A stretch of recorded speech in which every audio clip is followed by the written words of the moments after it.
ಅದೆಷ್ಟೇ ಹಳೇತಿಯಾಗಿರಲಿ ಇಲ್ಲ 200 ವರ್ಷಕ್ಕೂ ಮುಂದಿನ ಹೊಸ ವರ್ಷಗಳೇ ಆಗಿರಲಿ ದಿನಾಂಕ ಇಸ್ವಿ ಹೇಳಿದ್ರೆ ಯಾವುದೇ ಲೆಕ್ಕಾಚಾರಗಳಿಗೆ ಅವಕಾಶವಿಲ್ಲದಂತೆ ತಟ್ಟನೆ ವಾರದ ಹೆಸರೇಳುವ ಬಲು ಅಪರೂಪದ ಶಿರ್ವ ಗ್ರಾಮದ ವ್ಯಕ್ತಿಯೋರ್ವರು ಪಡುಬಿದ್ರೆಗೆ ಬಂದಿದ್ದು ಅವರ ಪ್ರತಿಭೆ ಕಂಡು ಬೆರಗಾದ ಸಾರ್ವಜನಿಕರು ಅವರನ್ನ ಸುತ್ತುವರೆದಿದ್ದು ಅವರನ್ನ ವಿವಿಧ ರೀತಿಯಲ್ಲಿ ಪ್ರಶ್ನಿಸುತ್ತಿರುವುದು ಕಂಡುಬಂತು.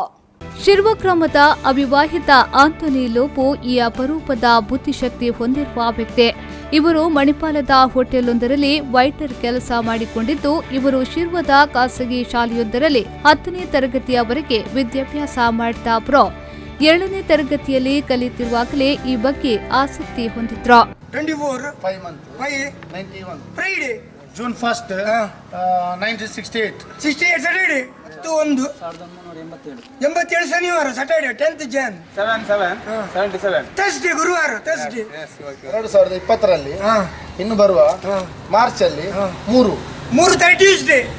2018ರಲ್ಲಿ 18 ಸೆಪ್ಟೆಂಬರ್ 22 Saturday. 18/7 Saturday ಶನಿವಾರ 18 July. ಶಾಲಾ ಕಾಲೇಜು ದಿನಗಳೆಷ್ಟು ಸರ್ಕಾರಿ ಸಿಬ್ಬಂದಿಗಳು ದುಡಿಯುವ ದಿನಗಳೆಷ್ಟು ಎಂಬುದನ್ನು ಲೆಕ್ಕ ಹಾಕಿದಾಗ ಅವರ ಲೆಕ್ಕಾಚಾರಕ್ಕೆ ದೊರಕಿದ್ದು ಎಲ್ಲ ಹಬ್ಬ ಹರಿದಿನಗಳ ರಜೆಗಳನ್ನು ಕಳೆದಾಗ ದುಡಿಮೆಯ ದಿನ ವರ್ಷದಲ್ಲಿ ಕೇವಲ 7 ತಿಂಗಳು ಮಾತ್ರ ಎನ್ನುತ್ತಾರೆ ಆಂಟೋನಿ ಲೋಪೋ ಅವರು. ಇದೇ ಲೆಕ್ಕಾಚಾರವನ್ನು ಮುಂದುವರಿಸಿದಾಗ ನನಗೆ ಈ ವಿಚಾರದಲ್ಲಿ ಆಸಕ್ತಿ ಬಂದು ಸತತ ಅಭ್ಯಾಸದಿಂದಾಗಿ ಯಾವುದೇ ತಾರೀಕು ಇಸವಿ ಹೇಳಿದ್ರೆ ವಾರದ ಹೆಸರನ್ನ ಹೇಳುವಷ್ಟು ಸಾಧನೆ ನನ್ನಲ್ಲಿದೆ. ಇದರ ಹಿಂದೆ ನಾನು ಸತತ ಅಭ್ಯಾಸ ಬಿಟ್ರೆ ಹೆಚ್ಚೇನು ಸಾಧನೆಯನ್ನ ಮಾಡಿಲ್ಲ. ಇದು ದೇವರು ನನಗೆ ಕೊಟ್ಟ ವರವೋ ಗೊತ್ತಿಲ್ಲ. ತಪ್ಪಿಲ್ಲದೆ ಅದೆಷ್ಟು ಹಳೆಯ ವರ್ಷಗಳಿರಬಹುದು, ಇಲ್ಲ ಮುಂದಿನ 200ಕ್ಕೂ ಅಧಿಕ ಹೊಸ ವರ್ಷಗಳೇ ಆಗಿರಬಹುದು. ದಿನಾಂಕ ಇಸ್ವಿ ಹೇಳಿದ್ರೆ ತಟ್ಟನೆ ವಾರದ ಹೆಸರನ್ನ ಹೇಳುವೆ. ಯಾವುದೇ ಲೆಕ್ಕಾಚಾರ ಇದರಲ್ಲಿಲ್ಲ. ನಾನು ಮೊಬೈಲ್ ಕೂಡ ಉಪಯೋಗಿಸುವುದಿಲ್ಲ ಎನ್ನುತ್ತಾರೆ. ಉಡುಪಿಯಲ್ಲಿ ವಿದ್ಯಾರ್ಥಿಗಳು ನನ್ನನ್ನು ಕಂಡು ಈ ಬಗ್ಗೆ ಪ್ರಶ್ನಿಸಿದ್ದಾಗ ಪಡುಬಿದ್ರಿಯ ಯುವಕರನೇಕರು ನನ್ನನ್ನು ಪಡುಬಿದ್ರಿಗೆ ಕರೆತಂದಿದ್ದಾರೆ. ಈವರೆಗೂ ನನ್ನನ್ನು ಯಾವುದೇ ವೇದಿಕೆ ಗುರುತಿಸಿಲ್ಲ ಎಂಬ ನೋವು ನನಗಿದೆ ಎನ್ನುತ್ತಾರೆ.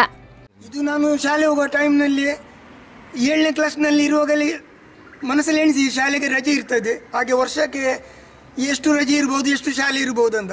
ಹಾಗೆ ಹಬ್ಬದ ರಜೆ ಎಲ್ಲ ಸೇರಿ ವರ್ಷಕ್ಕೆ 7 ತಿಂಗಳು ಶಾಲೆ ಇರುವುದು, 5 ತಿಂಗಳು ರಜೆ. ಆ ಲೆಕ್ಕದಿಂದ ಈ ಲೆಕ್ಕ ಕಲ್ತ್ಕೊಂಡು ಬಂದದ್ದು ನಾನು. ಇದು ನಾನು 12 ವರ್ಷ ಪ್ರಾಯದಿಂದ ಹೇಳಲಿಕ್ಕೆ ಶುರು ಮಾಡಿದ್ದೀನಿ ಚಿಕ್ಕ ಇರುವಾಗಲೇ. ಈಗ ಹೇಳಿ ಎಕ್ಸ್ಪೀರಿಯನ್ಸ್ ಆಗಿದೆ. ಈಗ ನಾನು 2500 ಡೇಟ್ ಬೇಕಾದ್ರೆ ಈಗ 1 ಸೆಕೆಂಡ್ನಲ್ಲಿ ಹೇಳ್ಬೋದು. ಅದು ಗಾಡ್ ಗಿಫ್ಟ್. ಉಡುಪಿಗೆ ಪಿಕ್ಚರಿಗೆ ಬಂದದ್ದು ಇವರು ಇಲ್ಲಿ ಕರ್ಕೊಂಡು ಬಂದರು. ಸುರೇಶ್ ಶರ್ಮಾಳ್, ವಿ4 ನ್ಯೂಸ್ 24/7 ಪಡುಬಿದ್ರೆ.